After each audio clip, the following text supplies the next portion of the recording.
What's up, everybody? Welcome to The Stack. I'm Alex. I'm Justin. I'm Pete. And on The Stack, we talk about a bunch of comic books that have come out this week.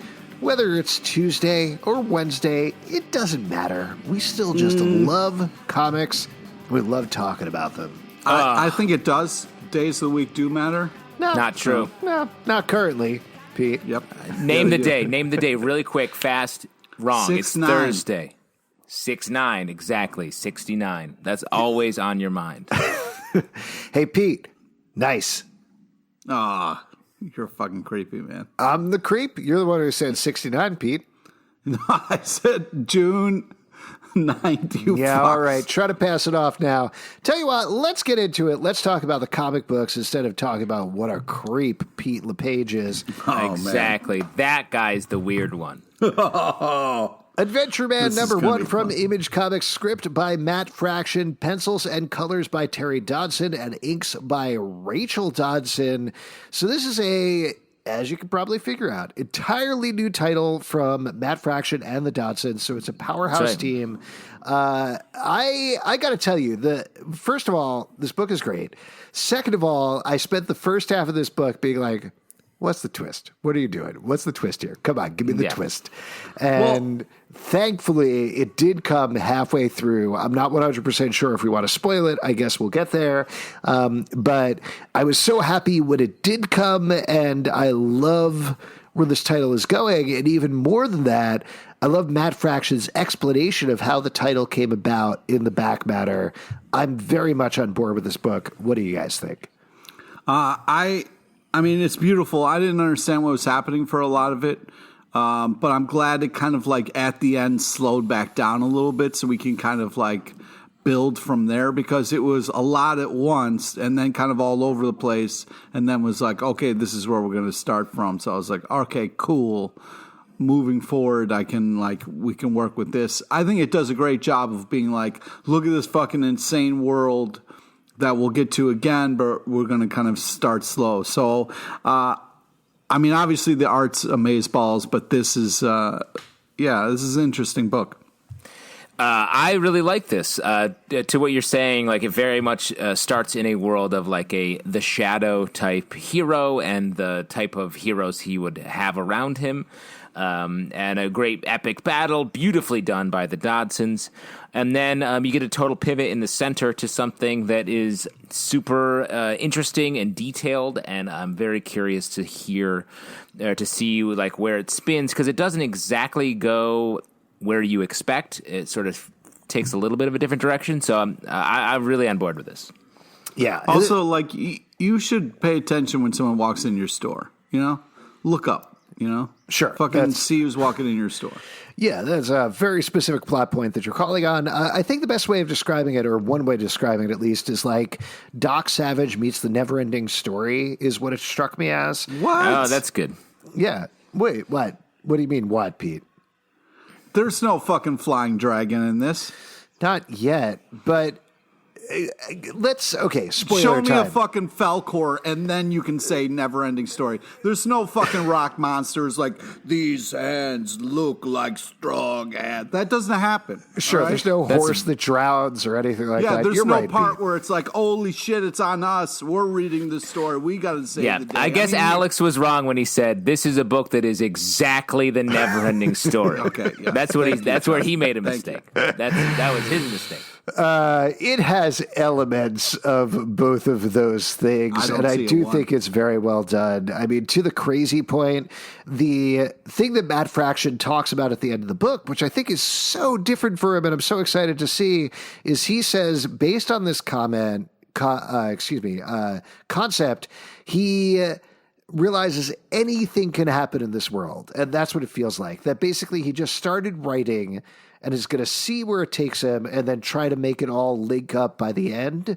And that, to me, is the ethos of serial storytelling, like literally from like serial movies where it's, we're writing a chapter, then we're going to write the next chapter, then we're going to write the next chapter. We'll see what happens. Maybe it'll tie up at the end.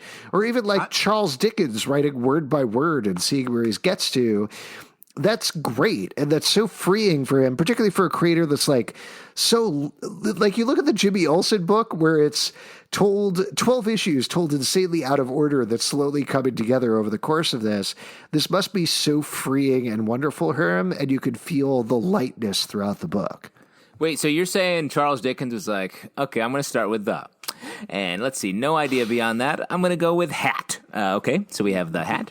And then we're going to go with danced. Let's go with danced. The hat danced. You played the Exquisite Corks game. That's how he wrote his books. He had an improv group, and then he wrote down whatever they said. Wow. It was funny that he had the original, because obviously everyone credits him as the original founder of improv, who moved to New York with the Charles Dickens 4, and then created their signature. My favorite book by Charles Dickens is Truth and Comedy. Yeah, that's true. Charles Dickens? Dickens? Yeah. Dickens? I don't know. Yep.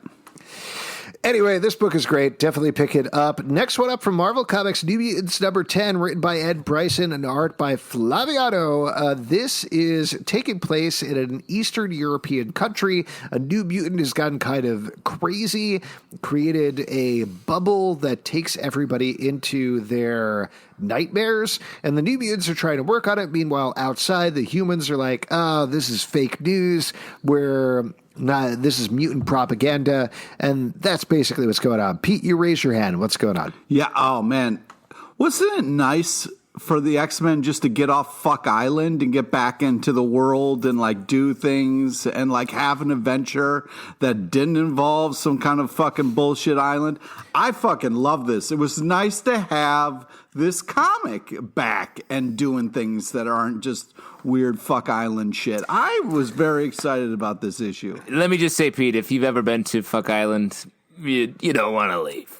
You're gonna regret leaving Fuck Island. Yeah. I like this book as well for different reasons than Pete. But really? I think, different than that? Yeah, different than that.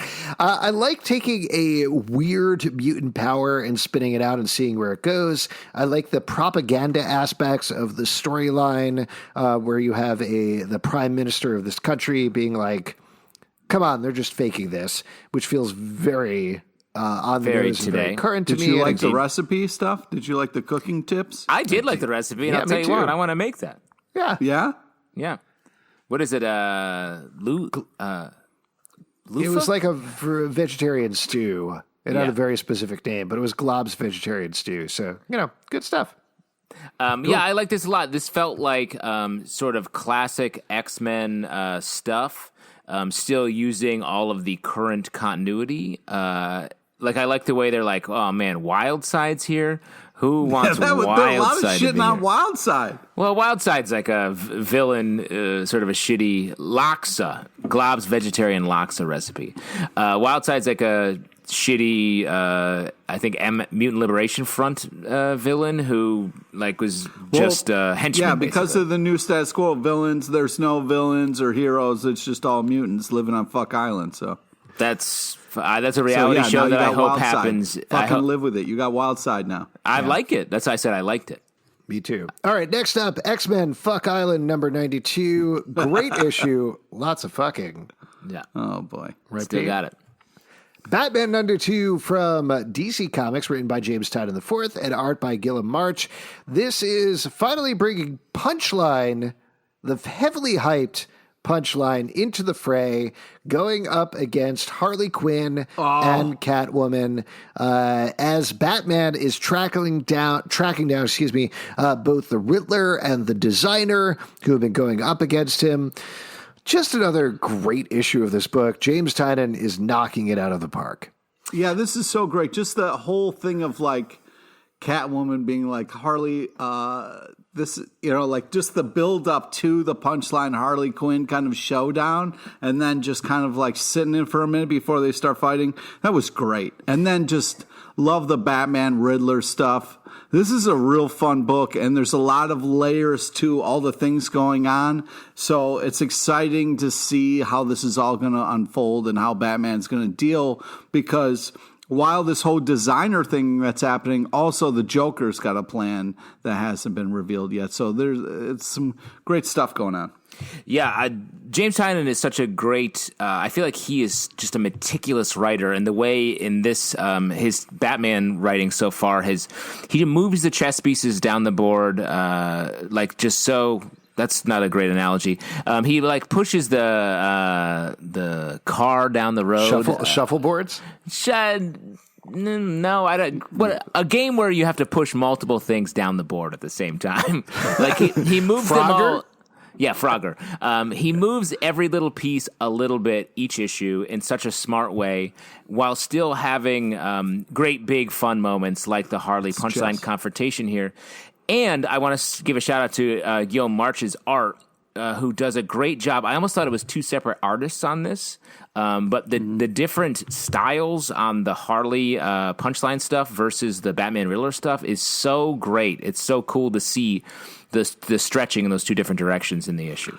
Also, I'm excited about Punchline. I've liked the way that they've dealt with her. Like, at first it was like, all right, her name's Punchline. But she clearly takes comedy seriously. Yes. Yeah, it's fun to kind of... I'm excited for more with her. I think could be a very exciting new villain. I still need to be sold on Punchline, I think. There's a very telling thing in there where Harley Quinn is like...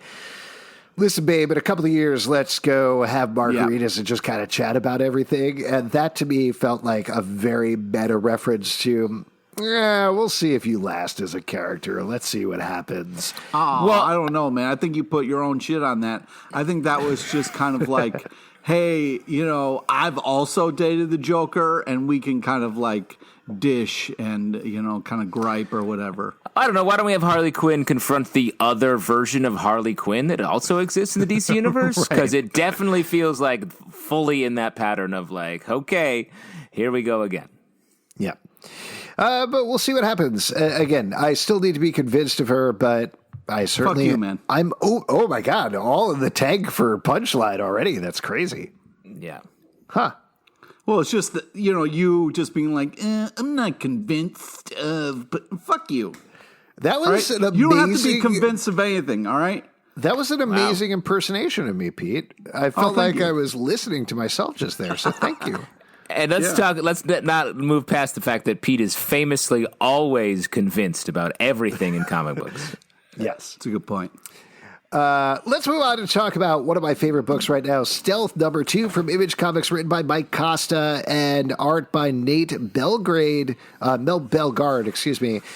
So the first issue of this book set up, it was a swerve, like it was a twist first issue where you thought there was this young superhero who was going out on the streets, being a vigilante, taking care of his dad, trying to balance so many things. Turns out it's his dad who has some serious memory issues and maybe some serious mental issues going on, who is actually vacillating between beating up criminals and beating up the cops. We deal with the fallout this issue. We meet the big bad villain that's coming for both of them. I got to tell you, like, I was very hyped up after the first issue. This matched it. And to me, at least in the early going, feels like this is like the next Invincible in my mind. Wow. That's a big statement, but I agree. Like, I love this book. Like, it's a book that had a nice swerve, but it didn't feel like a gimmick. It felt earned in the first issue. And the second issue, like, sort of elaborates on the premise, but also just like builds on the characters away from the premise and introduces a villain that was like great, scary. Like, it's very rare when you get a visual reveal like you get in this issue, and it really hits. And it just did, I thought. And plus, what's great is it goes back to that old adage, if you rub a creepy hand on somebody's face, they'll tell you their whole life story from start to finish. God, if I hear that one more time, Pete, I'm going to scream. That old cliche. Well, do some vocal warm-ups because you be screaming. I think that the art's great. This is a fun kind of book that's like aware of tropes and doing different things and making different choices. I'm very interested to see how this all pans out, but so far I'm on board. I always hate hearing that trope, do some vocal warm-ups because you be screaming, but here we go. Pete trotting out that old chestnut one more time. Dusted that one off. Yeah. Wellington, number 4 from IDW, story by Aaron Mahnke and Deliliah S. Dawson, script by Deliliah S. Dawson, and art by Piotr Kowalski. This is a book with a lot of rabbits. And the rabbits are cool. Yeah. It's scary. Yeah. We saw a lot of rabbits in our stack today, I want to say. The art alone is worth it, the pickup for this. I mean, the panel layouts, the use of color, the lack of color, the way they're kind of do full praise spreads into single, very small stuff. Very impressive. The artistic style in this comic is very impressive. Then it kind of gets into like white people shit with the tea and the fucking bullshit, and I have a robot butler. But I'm interested to see where it goes. Man, I have some bad news for you about your melanin, Pete. Wow. Big pause. I like this. It felt. I think the rabbit stuff was great. It does feel like sort of proper British. Maybe that's what Pete is talking about a little bit. But I liked it. Yeah, Deliliah S. Dawson does a good job with horror fantasy, and I think that's on display here. I haven't read the first 3 issues of this book, but I like this. It's creepy, it's weird, it's interesting. Definitely intrigued to pick up more. Let's move on to another book that I'm going to give insane overpraise to. Dryad, number 2 from Oni Press, written by Kurtis Wiebe and illustrated and colored by Justin Osterling. In the first issue, we were introduced to a couple that moves to a small town in a fantasy-style world. They establish that magic has pretty much left the world, even though it seems like a very typical Tolkien-esque fantasy world. Years later, we pick up with their kids exploring the woods. They seem to release demons in the woods, and we pick up right there. There's a bunch of twists this issue, and while I'm giving overpraise to some of the best comics of all time, this to me, again, in the second issue, and I know it's ridiculous to throw this out there, feels like the new Saga to me. 100%. What the fuck, dude? Jesus H. Christ. We compared it to Saga with the first issue, and like in a time when Saga is not coming out, like if you're a Saga fan, this definitely fills that gap, but it's not, to Alex's point, it's not just a filler. This has legs. It's not a Saga clone by any means. It's a bit of praise because it really has that same vibe of like strong, like irreverent characters that feel real, but feel like they have real voices in a fantasy / sci-fi world a little bit that are out there. Like you want to know, you get caught up in the drama very quickly. And I want to also shout out the art by, you said Justin Ostlinger, like so good, really on the same level as Saga as well. I mean, who doesn't love a badass mom? And I think that this comic has that, and I think it's great. I really like this world that they set up. I'm excited to get more. There was some some sexual stuff like they have in Saga. But I'm excited to see where this goes and what's going on. I mean, so far we don't have like a lion cat or like one of those characters that is just so amazing. But I do think it could get there. That does have the potential for that. Well, what do you love about Lion Cat the most? The fact that it says lying when people are lying? Yep. Checks out. Interesting. I know I said this before, there is just a hell of a twist in the middle of this second issue, which is a crazy thing to throw out there in the middle of a second issue, but highly recommend picking up the first one, highly recommend picking up the second one. Definitely go back and check it out. Justin Osterling, by the way, is the name. Osterling. Daredevil number 20 from Marvel, written by Chip Zdarsky and art by Marco Chechetto. Daredevil has the mask back on. Otherwise, he's back. Well, he's pretty business casual. Other than that, he is fighting in the middle of Hell's Kitchen. Up top, business in the bottom. Exactly. All of his villains are there. They are wrecking the shit out of Hell's Kitchen. Everything is coming together here. This is the knockdown, drag-out brawl for Hell's Kitchen issue. God, this is good. Just like Kingpin and Daredevil back to back, being like, fuck you, no, fuck you. Let's save Hell's Kitchen. No, I hate you. No, I hate. Such good characterizations throughout this entire book. Yeah, I mean, Chip Zdarsky is like known as like a funny guy on Twitter, like very much like a jokester. But he has constructed just a very complex and delicate story for Daredevil throughout this whole series, and the fact that he's able to land in this issue totally earned Kingpin and Daredevil teaming up with not getting along, but having the same goal. I think is just really smartly done. Kingpin's like, I don't give a fuck about you. This is my city. I run this town. And Daredevil's like, this is Hell's Kitchen. This is my part of town. Like, that is just great. Typhoid Mary is in here. The Foggy does this great thing where he like shows up and Daredevil has to like Foggy saves the fucking day is what he does. Daredevil has to escort him out. He has to escort him out. Huh? Foggy always says the day, doesn't get any credit. Fucking gives the key at the key moment, gives Daredevil the weapon he needs to save the day. Yep, and then he has to slowly walk him out of Hell's Kitchen and get him back to a safe lazy boy to sit down and think about the law.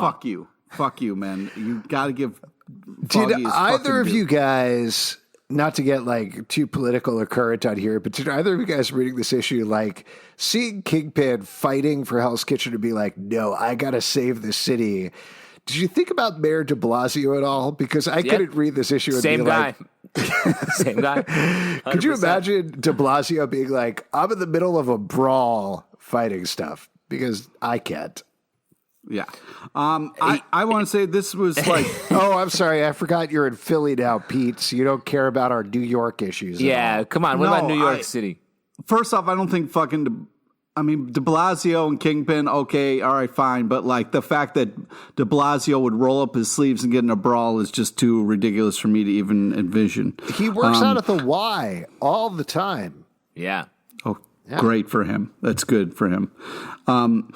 I also really liked the Zen moment that Daredevil had before he kind of like fought, like just the kind of the thing of like breathe, you can do this. Like it's very interesting the way Chip is kind of building Daredevil back up a little bit here.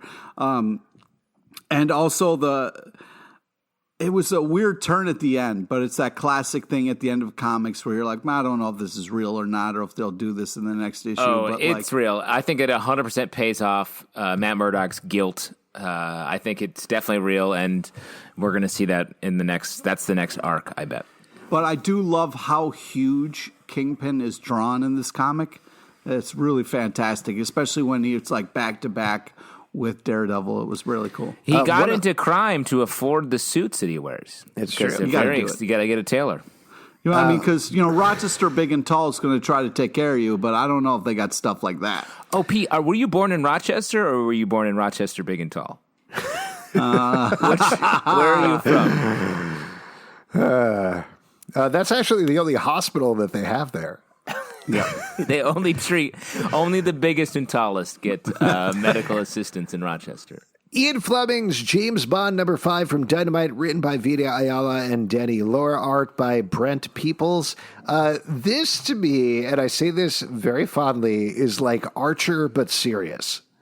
That's funny. Interesting. Yeah, that's a good take. What I like about it is specifically the art style feels very brushed. It feels like the covers of the original James Bond novels brought to life. I thought that was such a smart choice. And otherwise, it's a fun adventure. It's nice to see James Bond doing different stuff than he would normally be doing. Yeah, it's great because it's like it's kind of going away from the trope of James Bond just being a womanizer. Like we have female characters in here who are actually doing stuff and really being a part of it. And it's great to see like this kind of like a new dynamic and this direction. I like this kind of team up, and I also thought it was really cool the kind of showdown where she was like, oh, this all looks fake and all this kind of stuff. Yeah, I really thought this was, I'm not the hugest James Bond guy, but I thought this was a really great comic. Huh. That's surprising to me. You're more of an Austin Powers guy? A shagadelic baby? I want my baby back, baby back, baby back. Of course you would go for that. Undiscovered Country #6 from Image Comics, written by Scott Snyder and Charles Soule, art by Giuseppe Camicoli and Leonard Marcello Grassi. This is the end of the first arc of this book. What? Finally some clarity. I'm sorry, Justin, go ahead. I said finally some clarity. Yeah, exactly. Like it strung us along, and then in one issue, we get this huge info dump of all the stuff we've been wondering. It's like, holy crap. Intense. This is a really interesting, great comic that has like a lot happen in this issue. And if you stick with it this long, it's a great payoff. This long being 6 issues. Six whole issues. You got to wait. If you haven't picked up the book, the idea is there is a plague called Sky that is hitting the entire world, killing off people. When there's a message from the United States, which has been walled off for years, summoning several people into the United States. It is not what they expected. Time moves differently there. There are different levels of walls, and they are trying to track down Aurora, she is the mistress of the United States. She is the head of the United States. We don't know exactly what's going on with her yet, but they've been in the first area, which is run by an evil being called the Destiny Man, and it finally all comes down to this. They get through the first wall. As Pete mentioned, we get a lot of answers. Oh, God, I talk about this every issue, but like, there's so many things that I have such trouble wrapping my head around with this book, but it's so good nonetheless. Yeah, it's like it sort of has the structure of a video game. You're like sort of moving through levels to get to the next level, but they don't explain. There are no cutscenes, or they don't explain a lot of what you're fighting and what you're fighting for. But I mean, we trust these writers. The art's great. I think we're going to get the story told, and it's ballsy to really immerse us in the world. But what I think they're striking is a really smart, simple tone. A lot of the characters are speaking in sort of American tropes, especially in this issue, which you get a lot of, and like sort of distilling dystopian or post-apocalyptic America down to values and sort of laying them out to us or these characters as they go through it is really cool. I'm glad you said that video game thing, because I just want one of them to walk up to one of the villagers and ask a question about what's going on, you know? Mm-hmm. Yeah. Or like eat some meat that's been sitting on the ground for a while. Yeah. Yeah, to improve their stamina. Mm-hmm. Mountainhead #4 from IDW, story by John Lees, art by Ryan Lee. I'll admit I haven't read the first 3 issues of this, so I don't know what's going on. I cannot, reading this 4th issue, imagine what happened to the first couple of issues, because, man, this issue is crazy. Yes, it is. And the art is so detailed. It's like, I feel like it must have taken so long to draw this comic. Yeah, this is a great comic as far as the art is concerned. The storytelling is fun, but it's really talking about an issue that I'm glad they're tackling. Don't trust people who are smiling and nice to you out of the gate. Mm-hmm. Just don't do it. If you come across a town that's in the middle of a mountain and everybody's way too nice, get the fuck out of there. So just to be more explicit about it, it's about a family that finds themselves on this mountain. Everybody gets infected with some sort of disease that turns them into horrible, pulsating flesh monsters. So it's kind of like a zombie invasion thing. They realize the only way out is over the mountain near the town. Again, I didn't read the first 3 issues. It's crazy to me that this is the 4th issue, because this feels like the first issue. So I feel like you could just pick this up and get going from here and not miss a beat, personally. Yeah. Well, I'm sure the first 3 issues explain a little bit more about the town and what's going on. What mountains are. Yeah. Like who the characters are. What are they? I still don't know. They're like fields that just go up. Oh, okay. They're like escalators that don't move. Wow. I get it. With trees. The Batman's Grave, #7 from DC Comics, written by Warren Ellis and art by Brian Hitch. This is continuing the most Warren Ellis Batman story you possibly can tell. Finally, there's like a bunch of things going on where some villains are attacking Batman. He's trying to figure out what's going on. There's a sequence where the Batmobile gets blown up and he has to walk home. It's just Warren Ellis, like, having fun with Batman and being like, Brian Hitch, you draw some crazy action sequences and have a good time. And it's so good. We reviewed Next Wave in our live show podcast, and this feels a little bit like that in the relationship between the writer and the artist. It's very much like Warren Ellis doing wheelies on Batman conversations with like Commissioner Gordon, Alfred, all those, and then being like, all right, your turn, Hitch. You do some cool stuff, and we'll connect back at the tail end of the issue. Yeah, this is... It's really fun stuff. A lot of kind of like badass Batman moments, which is great. The whole car bit is hysterical. But it's too much for me because Alfred is dead. And like seeing Alfred here, and it's just like, it's great because it's like I get Alfred, but I know it's not in canon, it's not continuity, so it's just fucking like the fact that Alfred's here but it's not real is fucking heartbreaking. You know, they say real butlers never die, they just take longer making the tea. Wow. I love that old adage. It's in a very old adage, butler turn of phrase.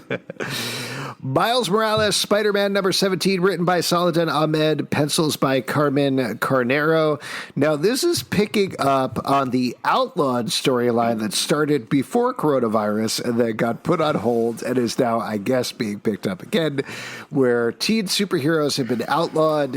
They're supposed to be brought in by the U.S. government. And the first half of the issue is Spider-Man helping out a kid who feels like an outsider because he likes designing. He feels a little different than the other kids. And the second half of the issue is him being hunted down by Dum Dum Dugan. I really like the first half of the issue in particular. Yes. Oh, don't you fucking put it in halves. I agree. You agree. like the comic or you don't. I loved the first half, and I put it down and took a long break in between halves, which is what you're supposed to do with comics. Nope. There's a football game. It's like a halftime. This was a great comic. I enjoyed this. I really like the kind of moment where he kind of checks in with the kid. I feel like that's a great Spider-Man thing to do. Yeah. Just be like, hey, man, you're awesome. Don't fucking sweat it. Like, follows him on Instagram, makes a video with him. Great Spider-Man shit. Love it. And then just fun. So you love the first half. Would you let me finish? Yep. And then running into Dum Dum, that was fun. That was cool banter. And then him just kind of like sizing up Dum Dum, escaping, and then just like getting to school and realizing, oh shit, this is still going on. This wasn't kind of like a one type of incident. This is kind of like, and then, seeing his friends like stressed out about it. I love this Spider-Man. This is fun. This is a fun Spider-Man book. I'm very much enjoying it. What did you think about the halftime show, Pete? There wasn't a halftime show. Yeah, there was a halftime show because we have the first dinner half as a family. No. There was the first half, and then there was the performance by Shakira, and then there was the second half. Yeah, I love the Shakira. Did you not get that in your issue? You should. Was it Shakira and J-Lo or just Shakira? What happened? Just Shakira. It's not the Super Bowl. They couldn't afford J-Lo. I agree. I like this issue a lot, and I really like the way. There are a lot of differences between Miles and Peter Parker, even though they're both sort of in the Spider-Man mode. And what I like that they do here is Miles is very busy, but he's doesn't have that sort of manic energy that Peter Parker always has, where he's like, "Oh no, I'm late for all this stuff." Like the scene where he goes and has dinner with his family, I thought it was so great, and they have a discussion. They have different points of view. He's able to just be there for the whole discussion without having to rush off and move on, and it just feels like it feels like Spider-Man, but it feels different in a good way. Yeah, it's nice. Let's talk about Ice Cream Man, number 19 from Image Comics, written by W. Maxwell Prince, art by Martin Morazzo. I know I've been given a lot of effusive praise this episode, but this title is like the next Ice Cream Man. Wow. Wow. Just in time for summer. This issue is fucking fantastic. Like, is this the best comic? That's the thing, right? Like the way that it sets a high bar, and then you're going, all right, well, this has got to be the best issue of the run, and then it goes above that and just kills it. I just can't talk enough about how it designs an issue from start to finish in a way that makes you want to reread it, examine it, look at what it's doing. It's so smart. It's deep. It does so many different things. And then you'll get another issue that's so completely different. It's really impressive. It's almost like they have a team of writers on this coming up with different ideas to do each issue. It's unbelievable. Well, and what's great about this issue specifically, that's very emblematic for the whole series, is it's a horror comic, all standalone issues, and it attacks like sort of it attacks like horror, like real life horror, like a murder, or in this case, a suicide. Yeah. Then it, in so many of the issues, it elevates that and just shows how an everyday normal life is horrifying. And we get that here as well. And then in addition, we get like the metaphysical horror, which can sometimes be spun positively in this comic. In this case, yes, very rarely. But like just being able to do horror in 3 different ways and have the most horrible thing be the everyday life of the characters that we're touching on is, oh my God, it's so good. I think this is my favorite comic to read every month, whenever it comes out. And this issue is my favorite of Yeah, really, because you're changed after reading it. Yeah. You're not the same person. And it's crazy because like the horror levels are so specific. And when I just can't. But then also they had the weird Uncle Pete shit. And I'm like, what the fuck? Is this like a never-ending story situation where I'm in the story too? Like, what's going on? I'm sorry, Pete. Was there a dragon? Was there a horse that died? I don't think this is a never-ending story situation. I just don't think so. I put that cookie out for you and you took it. To give you, I always take the you listener folks the broad overview of this particular issue. There's an overarching plot for Ice Cream Man, but this essentially functions as a done-in-one issue. I'm sure there will be themes and ideas that pay off in future issues, but essentially this is about a kid, or at least it starts off with a kid who dresses up a ghost, pretends he's a ghost, so he's floating through life. He thinks he's invisible, and it follows him in 3 different periods throughout his entire life as he continues to be affected by the things that happened to him as a child and continues to think of himself as a ghost walking through his own life. The main thing that I took away from this issue that I think is rather remarkable about this comic is this book is at its best when it's dealing with aging now. Like, it started off being about horror. It started off being about, I don't know, just about all the horrible things that potentially can happen to people. But death and violence. Yeah, the violence and just like these very done-in-one, like Tales from the Crypt almost, but elevated horror ideas. But the best issues have had almost no horror elements to them other than the absolute horror of like our own inevitable deaths. Yeah. And but it also starts with like a guide. Like, it's like a guide of like how to be a ghost. Yeah, on top of that, it uses the guidebook, which is like an old, like, sort of almost Boy Scout thing. Yeah. Like, it has that. That's another layer of horror on it where it feels like this dusty thing you found in your attic. Yeah. And just like the way that we're watching the character kind of like see things and feel things, like that whole thing where he's on the roof, like cleaning the gutter, you're like, oh God, oh no, not the bridge again. Like, it is just so well done. It's so concise as well. It really is. It's the best comic out there. It's fantastic. Get yourself some ice cream. Close second, potentially, Something is Killing the Children, #7 from Boom Studios, written by James Tynion IV, illustrated by Werther Daria. This was just nominated for an Eisner, so don't undersell it. This is about A woman, girl, teen, kind of unclear how old she is in a small town. She's fighting monsters who are, of course, killing children. This issue, we get somebody else from the organization she is part of, comes up to the town she's in, is like, you're fucking everything up. You're doing it wrong. Here's what you got to do right. Man, every issue of this is just so good. I know we've already praised James Tynion on this podcast, but the art from Werther Dell'Edera is so good across the board. Every issue of this is great. Yeah, and what's great is, like, even though it's the same writer, this book feels so different. And that's really a great mark of an amazing writer, where you don't know it's the same person. Like, the whole part where she's angry and then explains to the other agent why, so moving, so fantastic. Yeah, this is a really, really great book. It starts off, even the first issue, you're like, holy shit, this is going to be a great run. And it's really delivered on every issue. Got nominated for an Eisner. I mean, come on. Yeah, it's really good. The art is good and scary. And it really goes for the horrifying things. Like, a bunch of this issue especially, like, you feel it as the characters are dealing with all of these children that were killed. Really, yeah, the chain-smoking mom, holy shit. Really great book. The Kill Lock #5 from IDW, story and art by Livio Ramondelli. Again, this is one that I haven't read the first couple of issues of, but big old fights throughout, really beautifully drawn. I wasn't in love with the story since I didn't know exactly what was going on there, but the art is very gorgeous throughout. It's really great art. It seems like some kind of robot fight club that we've stumbled across here. But I love the kind of passion, and then the guy's beaten down and does the spit in the other guy's face. That was fun. It's some intense action. It's very interesting storytelling, but the art's the real hero.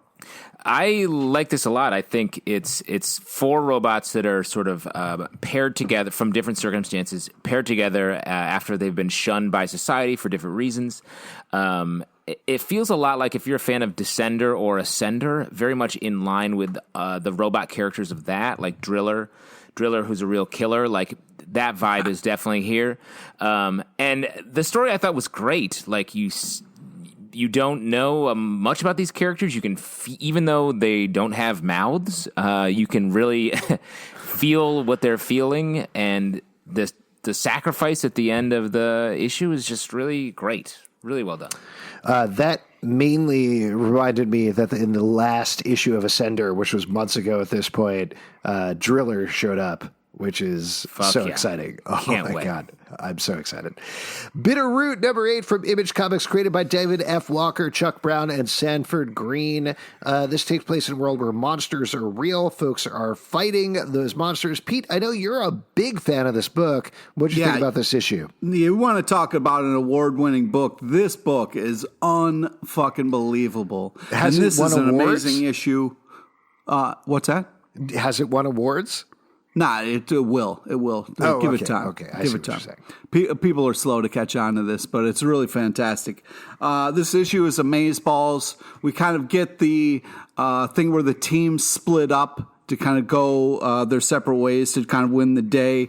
And we have these kind of people who are taken over and some kind of like virus, and they've got to give them one of two antidotes. And I just really love the art. Sanford Green is killing it on the art. The storytelling is fantastic. And the back matter on this book is amazing. It's just, they get into griots, which is, if you watch the Mark Twain, David Chappelle special, David Chappelle talks about griots and how the art of storytelling and stuff like that. And this book is just killing it on that front. There's a lot of history and heritage in this story. And they also, just the back matter alone is just worth it. But this is a really creative, really amazing book. I can't recommend it enough. Yeah, I agree. The amount of research in this book and the historical underpinnings to it, while still just having just a great story that touches on, like, that's horrifying at points, but also like there's a great like jazz interlude in this as well. Yeah. Like it's just a story that's firing on all cylinders the entire time. Really great. Yeah. Next up, Vampirella Red Sonja #8 from Dynamite Comics, written by Jordi Belair and art by Drew Boss. So Red Sonja is lost in time. She's sent to the, I want to say, 1920s. Vampirella has been brainwashed into being a dancer at a club. She's going and rescuing her. We talked about, I feel like, the first issue of this book, maybe the second, and that was pretty much it.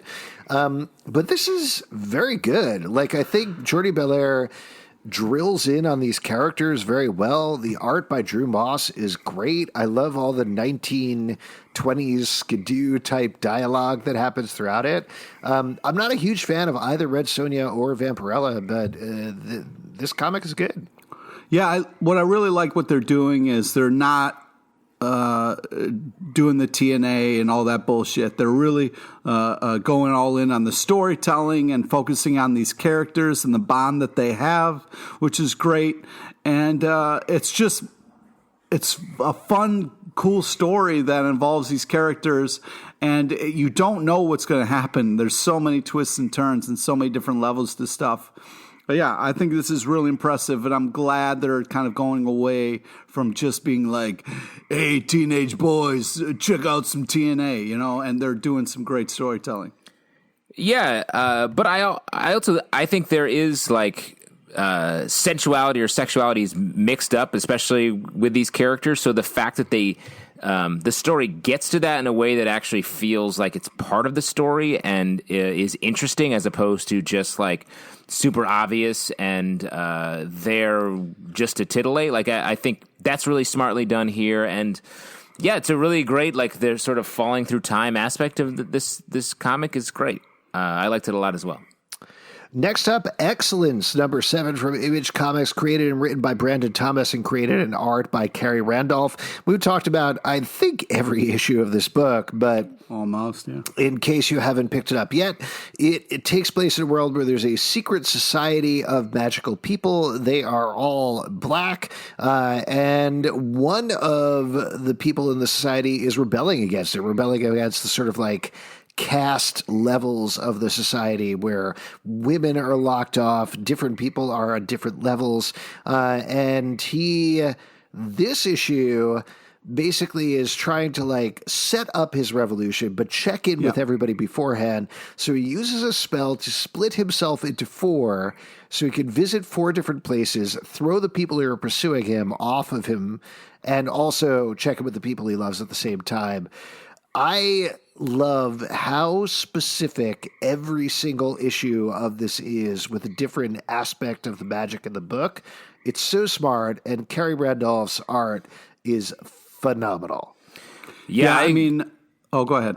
I agree. Like, in a world where you may be looking for something outside of the Harry Potter world. Why would that be? Just in case you maybe are aware of a reason to be like, oh, maybe Harry Potter is not all it's cracked up to be these days. Like, this is such a great thing, a story to dive into that uses those elements in a way that feels new and interesting, and the characters feel real.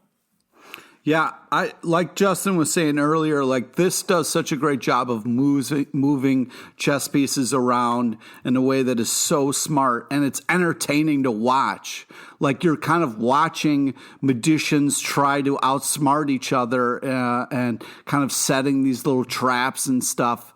And the art's phenomenal. It's great storytelling, and it's fun to see someone being like, you know what, fuck all your old ways. I'm trying to do something. I'm starting a fucking revolution. Get on board. I feel like this is not obviously the end goal, because I love Brent Thomas. I love Carrie Randolph. I want them to keep doing these comics forever. But reading this book, I was like, Please, God, just somebody give this to Michael B. Jordan and him be like, let me just star in this movie or TV show or whatever. Because it's him. It's him. It's so clearly him. And it's so clearly like, it's so much more than that as a comic book, but it's so clearly at the same time like, oh, just put this on screen. Like, this is a one-to-one in terms of what you could do. It's great. Lois Lane, number 11 from DC Comics, written by Greg Rucka, art and cover by Mike Perkins. This is the penultimate issue of this run on Lois Lane.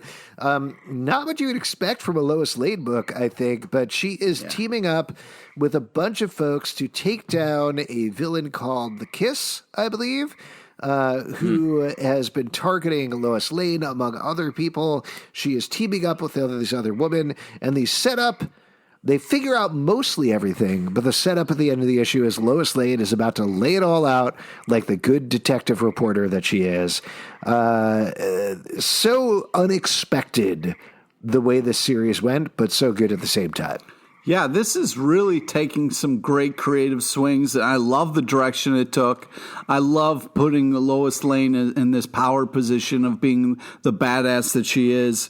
But then kind of like, oh shit, maybe I made a mistake. It was really great. This is a fun book. Every issue is very enjoyable. Art and storytelling are solid. This is a great pickup. I'm surprised by the way it went, especially when the first like 3 or 4 issues felt like pretty straight, like slightly political, commenting on the culture in the DC universe and all that. And now we're into some like pretty wild, multi-dimensional magic using shit. So the fact that you can do all this in one book is super exciting. I think this has been one of the most interesting titles DC's done in the last year. So I can't wait to find out what Lois has to say when it comes to answers. By the way, I don't want to break the fourth wall here or anything, but Justin, do you have a bunch of like very loud crickets going on in the background? Yes, I'm in the country, and there's a window here, and there's like frogs and birds and crickets. Yeah. Great stuff. Yeah, I can close the window. Or that's all right. Is it nice and country? It's nice. Nice. It makes me feel like I'm out of the city, which would be the best thing. Decorum number 2 from Image Comics, words by Jonathan Hickman, art by Mike Huddleston. This book is bonkers. Yeah. There is a story, and I use the word story loosely, that's happening at the beginning of the issue so far that is talking about some sort of thing with crystal people in the universe or whatever, and then the majority of the story is taken up with a delivery girl who is taken in by an assassin and potentially becomes something more. Justin, I know you really like the first issue of this in particular. How'd you feel about the second one?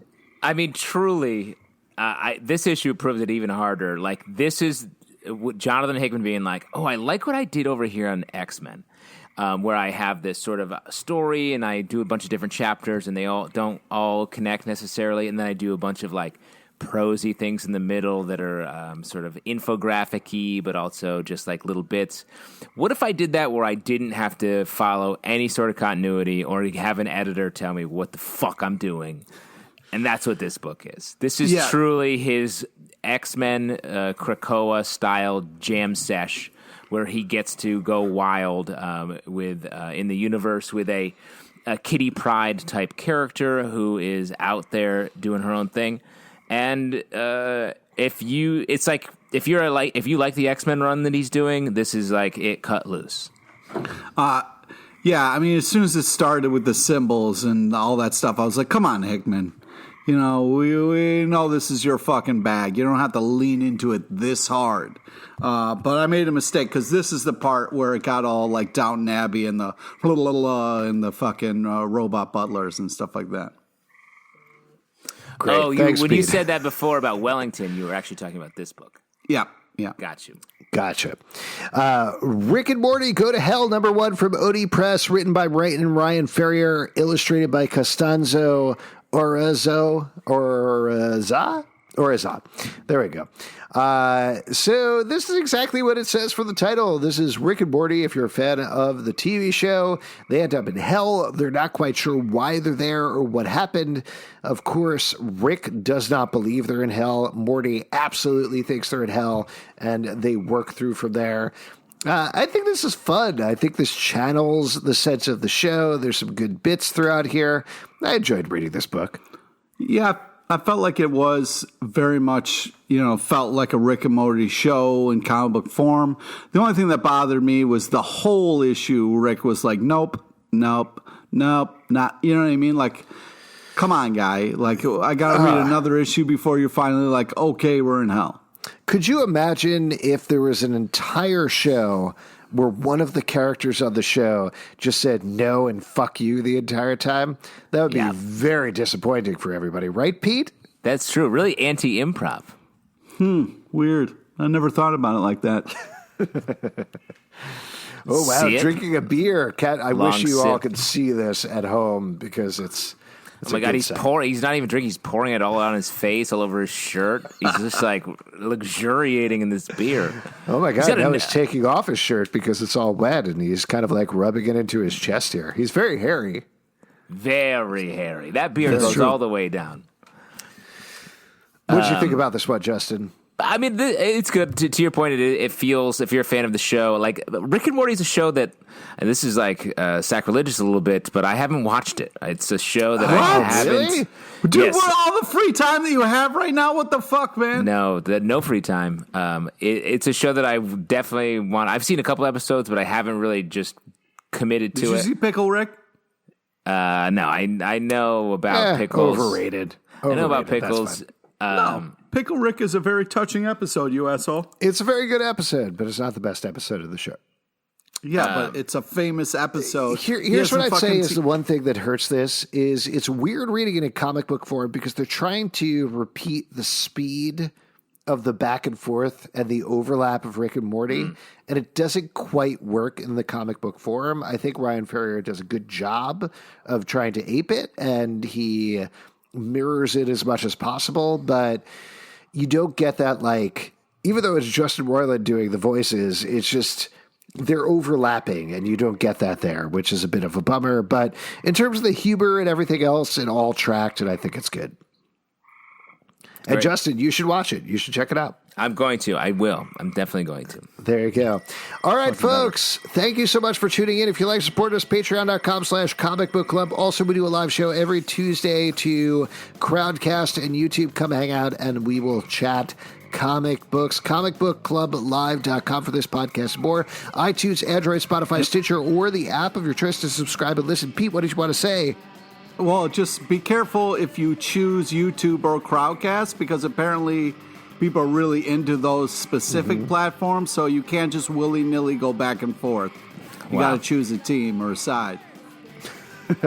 Yes, choose a side, whether it's YouTube, Crowdcast, or Team Frogs Outside the Window. And we will see you next week at the virtual comic book shop. That blow your mind with that comic senses. And extend them all and extend it adolescence. At a comic book club. Comic book club. Comic book club. Comic book club. They sit on crappy couches and they let the secrets leak. And occasionally they